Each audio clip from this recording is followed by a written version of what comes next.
What's going on, people? It's Mr. Dore back again with the previous show. I hope everyone's fit and well. And yes, after Nottingham Forest's 5-0 defeat away to Bournemouth, this time we're back at the City Ground against another tough team in Brighton. If you are new to our channel, please do hit the like button, subscribe if you're new, and comment below, people. Get your score predictions for Saturday's early kickoff. It's on TNT Sport as well. But I've got a special guest. The man himself, Luke Links, the biggest Brighton fan I know. If you know Luke, you know his channel. He's been everywhere. Follows Brighton everywhere, like I follow Forest everywhere. But let's introduce the man himself, Luke. How are you, Luke? Well, I'm very well, but you're being very kind to us right now because I do not think we are as good as we used to be. So saying that we're a tough side, I don't know. You are a tough side, Luke, man. You are a tough side, man. From look, right, before we do, you are a good side because look, like when you've got back to the Premier League and every team like Forest, I use Brighton as an example because we are going to talk about your chairman because before I talk about him, we'll talk about your chairman. We'll talk about the recruitment that you bring in. You bring in players that you don't know and they make you get so much profit out of them. I use your club as an example on buying players for cheap and making so much money. So that's why I call your team a good side, and it's a tough team. Do you know what I mean? In how we run, I completely agree. In how we run, but maybe performance-wise, we're shaky, man. We're shaky to say the least, Ben. But like people, everyone knows Luke. Before we do start, tell everyone how to define your channel, my friend. Just like you can find Ben's channel, going on YouTube, searching up my name, Luke Links Brighton, and as Ben's already said, we do pretty much the same thing, but just for different clubs. But Ben, thank you so much for having me on once again. It's an absolute pleasure speaking to you, and the last time speaking to you outside the Annex on that 2-2. Just an absolute theatre of a game, to be quite honest. Yes, it was. So much that went on, managers getting sent off, double yellow card for Morgan Gibbs. It wasn't a red card. Crazy. It wasn't a red card, Luke. Yeah. Well, that's. I'll keep my mouth shut on that one. But there we go. But it's a big game though coming up in the Forest ground once again. I am looking forward to it, but I'm very, very nervous as well, Ben.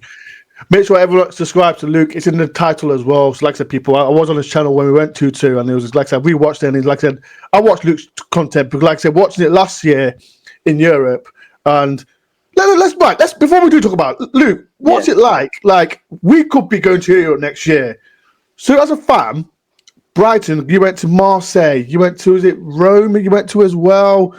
Talk about what's it like as a content creator going to these clubs and experience like doing content there. Tell everyone. Well, it's pretty good. I'm going to ask you, Ben. You've got to be saving up your money though, because it's very, very expensive. I'm still recovering from it now. I'm not even going to lie, but the experience, I can't even. I don't even know where to start with it, to be honest. Like just going to a different country, seeing people, familiar faces that you normally see, and being a content creator yourself, Ben. I'm sure that you know a lot of people, a lot of Forest fans. So going away, traveling, getting on the plane with people, going to a different country where it's warm, where it's hot, and watching your team play. It's almost like a holiday, but also a motive as well involved with that holiday. And it was something really special, and I would love to witness it once again. But I do hope for Forest fans to witness it because it is something special. It really is. What was the best ground you went to? It's a tough one because they're all really interesting and really great in their own way. Obviously Ajax being an indoor stadium is quite a different vibe, and they're giants, they're absolute giants. But probably I would have to say Rome because going for Italy for me, it was my first time. I love Italian food. So going eating pizzas, drinking Peronis, and witnessing De Zerbi and De Rossi go at each other was just really great. Really was. Like I said, people go and check out Luke's channel. Like I said, I watch the channel. Make sure you do watch the channel. Seeing all the European tours as well, especially going to Premier League away games as well. Like I said, I watch every content, but Luke as well, very good content, man. So make sure everyone subscribes. So but let's talk about this game, Luke, because like I said, it was 2-2 at your place, and it was like I said, it was fiery, goals galore, red cards a lot. But from that game to this game now. And the whole season, as a fan, what's your achievements? Are you happy because you're ninth in the Premier League now? But are you happy with where you are now, or do you think you could have done better? Because, like I said, I want teams like yourself, Fulham, Newcastle. I feel like they're already there, but I want teams like Brighton again, just getting that top 6 or top 5. But what's your opinion on the season, and how do you feel? I mean, it's an interesting one, Ben, because, at the start of the season, getting a new manager, getting a new coaching staff, it all changes things massively, and it is a rebuild. But when you're also spending 190 million, near 200 million on players as well, you kind of have this feeling of, oh, I want to try and go for Europe again. So it was a bit of a weird start as well, because it kind of gave us false hope. We did really well. The first game that we had over at Everton was a big win for us straight away. So it made us have a really good feeling. But I don't know. It's been a really up and down season. But I did say from the start, before the season even started, we would be ninth. I predicted we would be ninth. And I would be happy with top 10. So I guess I just got to keep with it, really, and stick by my word and be happy with top 10. I mean, as a Brighton fan 3 years ago, you would always be happy with top 10. So I just got to keep with it now, really. Let's talk about your manager, Fabian Hoetzell, if I pronounce his name right. Like I said, he came in at the start of the season, and no one knew who he was. But what's your opinion on him and how the season's gone? What's your opinion on him and season so far? It's tough to have 100% opinion on him, because he's a brand new manager with new ideas coming in, and he's not even had a full season with us yet. So we've seen good things, but we've also seen bad things as well. And I think the main thing is consistency.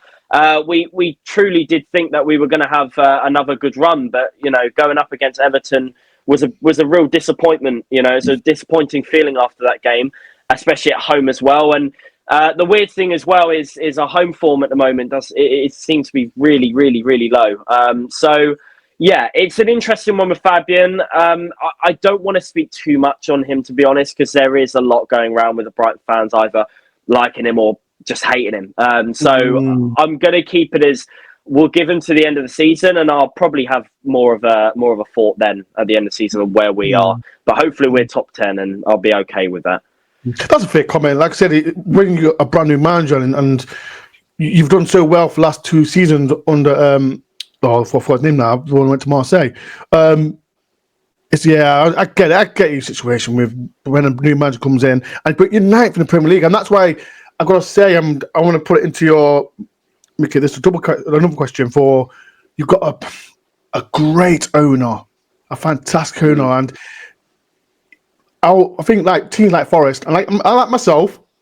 Everyone always asks me the question. Who do you look at? I look at Brighton on how they run stuff. Is it Paul Barber? Paul Barber, yeah. Sorry. Paul Barber's our CEO, and then Tony Bloom is our owner. That's it. Tony Bloom. That's it. Tony Bloom. What's it like? Like hearing from myself, like saying you're a well-run club. You buy cheap players. You selling for like 50 or 60 million. What's it like? I don't want to be negative. Like I said, you buy players and you sell them on. Were you happy with that, or is football? I mean, it depends really, because you can do it in a type of way of 5 years ago, like Southampton. For example, what they used to do with buying cheap players and making them into world-class players and then leaving. I like it in the sense of we're always going to be a wealthy club and we're never going to be in like the debt side of things. But then again, when you do all the hard work of making a player great, and going out there and scouting these players and doing such a great job on that, you want to have the reward of having that player play for your team and actually, do well and successful for your club. So the only annoying thing is seeing the players that we build up into world-class players and seeing them leave.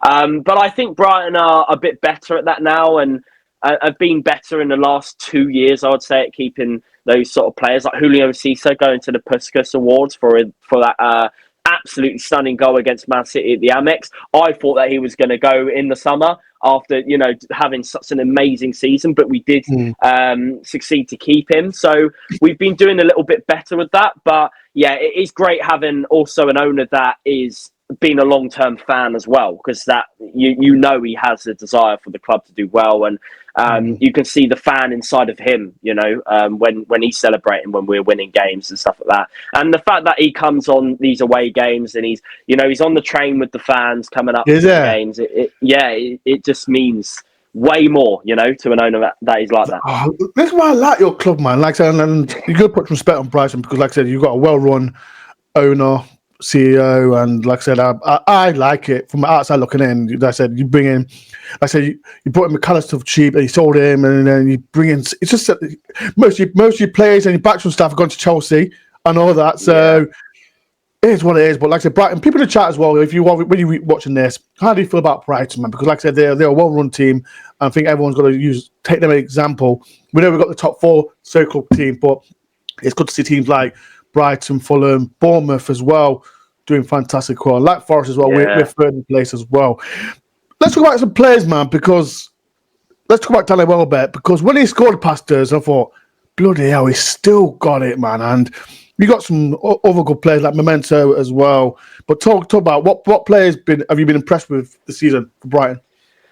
I mean, Danny Welbeck at the start of the season was the man that I thought was going to be our main striker throughout the season. Yeah. Obviously, his age and his injury prone as well. So, unfortunately, he's on injury. I literally spoke to Danny yesterday. I was at the training ground. I spoke to Danny Welbeck, and he seems to be doing pretty well. And I don't think he's going to be back for Nottingham Forest, but he should be back soon. So I'm hoping he comes back with some great form. He's a good player, man. He's a good player.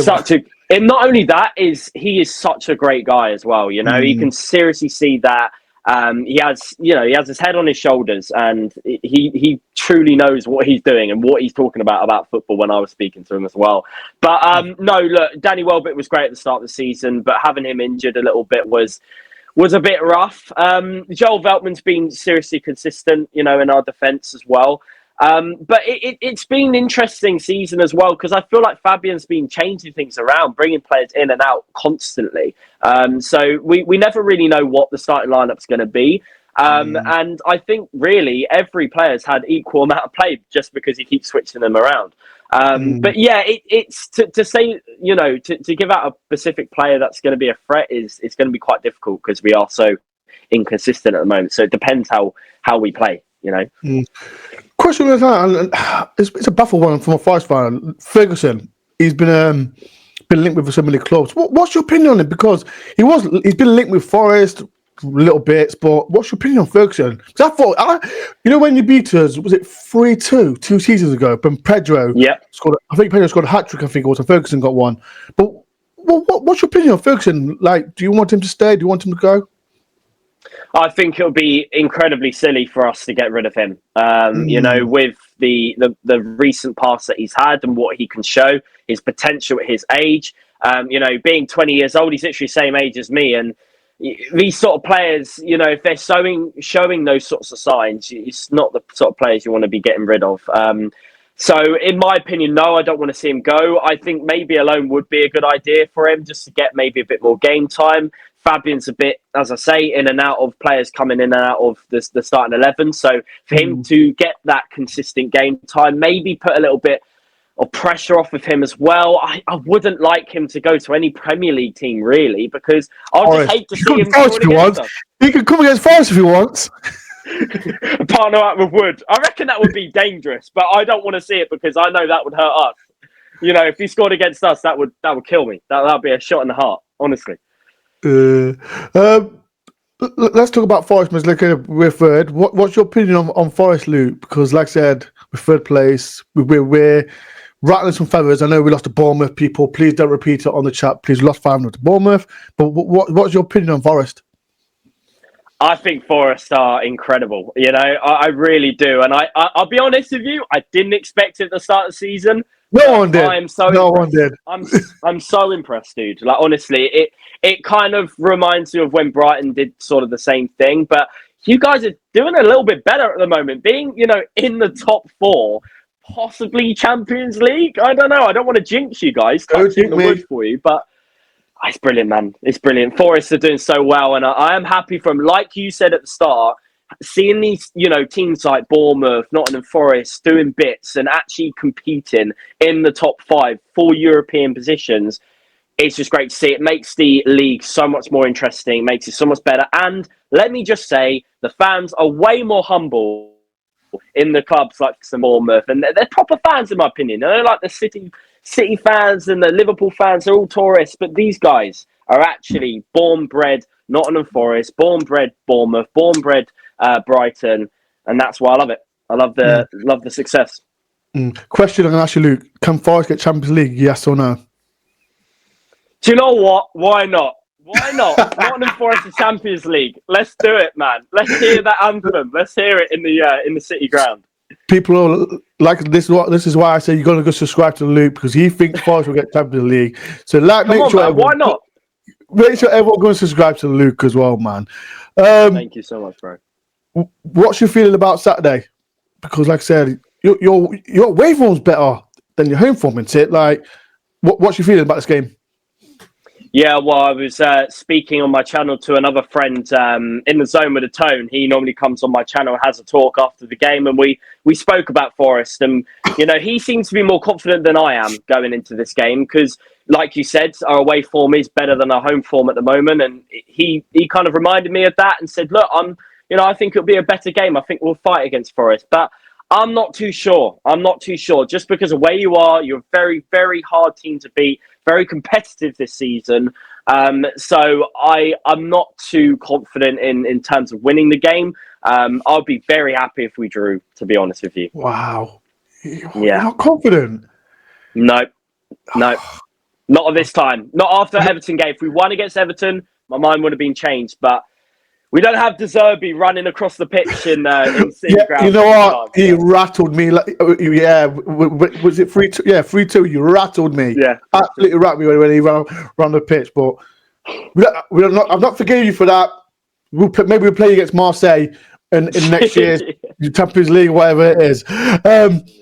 Luke, before you do go, what's your score prediction for Saturday's game? I'm normally pretty confident, but today I'm going for, I'll say for Saturday, I'm going for 1-1. 1-1 draw. Oh, Forest fans, would you take that? Brighton fans, would you? Sorry, Forest fans and Brighton fans, what is your score prediction? Luke says 1-1. I'm going to say 2-1 Forest. I'm going to say 2-1 Forest because you've got some good players, man. You can't lie. Like, was it the Japanese Mento? Minte, Yankuba. Yeah. Yeah, you got a good team as well. Who's the Dutch centre back as well?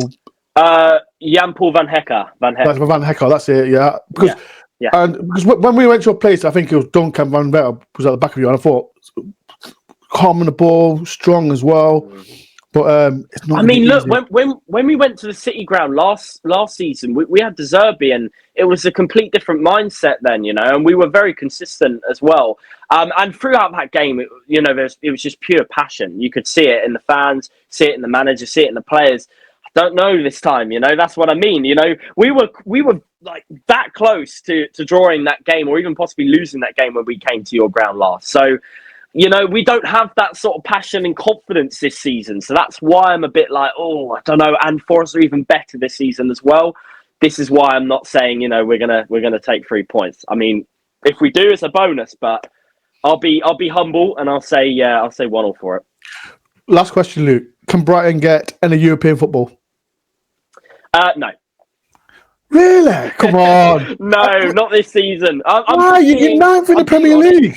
You're ninth. Well, do you know what? I got humbled a little bit from the Everton fans, sort of saying that they were one of the worst teams to come to Brighton, just because of how defensive they were and horrible to play against. But honestly, I've got to be a little bit more humble this season as well, just because we've had a lot of great seasons. Honestly, I don't think we'll do it. I just don't think we will. I'd love to see it, but you know, with our manager at his age and how inconsistent we are, I'm not sure, man. I'm not sure about it. You're on 34 points, and like I said, with that chasing pack, you got Fulham, Brentford, and Man U behind you, but then you got Aston Villa, who's 8th with 37. But like I said, I hope you lose on Saturday, but far from that, like I said, I keep repeating myself, and I said it from the whole season. No, not the whole season. I said from where I was in that gap. I want like teams like yourself, Bournemouth, Fulham, with Newcastle and Aston Villa chasing the top team. We all know Aston Villa are in Champions League, but I want teams like you. But Luke, it's been an absolutely pleasure taking your time for coming on my channel. And like I said, people, make sure everyone follows Luke. It's in the title. And like I said, he's like myself. He follows Brighton everywhere, and that's why I really enjoy the vlogs. Make sure people go and watch his vlogs, like the Marseille, Ajax, the Rome, the lot. Go and watch. Thank you so much, buddy. That is brilliant. Thank you. But yeah, I know you're going to be there Saturday as always, aren't you? Yes. Do you want to make another appearance, Ben? Actually, I wanted to ask you that. Why not? Right. Let's put this clip. Right, Forest fans, where are you going to be, Luke? On whereabouts? Where do you want me? Where do you want me? Forest car park. That's where all the Forest fans are going to be at. What it is, Forest fans, you know how it is. You know where I am. If you want to go on Luke's channel, the usual spot I am. Luke be there, I'll be there. Go each of his vlogs, and we'll have fun. That's how we do. We do content for fun, and like Luke does the content for the Brighton fans and the football fans, and like me as well. So we'll meet up. Forest fans, make sure you go. Like I said, go and follow our channel. Make sure you do subscribe to my channel as well, and get your comments in now, people. What is your score prediction for Saturday's game? Luke, I'll see you Saturday. It's been a pleasure, people. I'll see you. Pleasure. Usual time, 12 p.m. Peace and love up the bloody forest.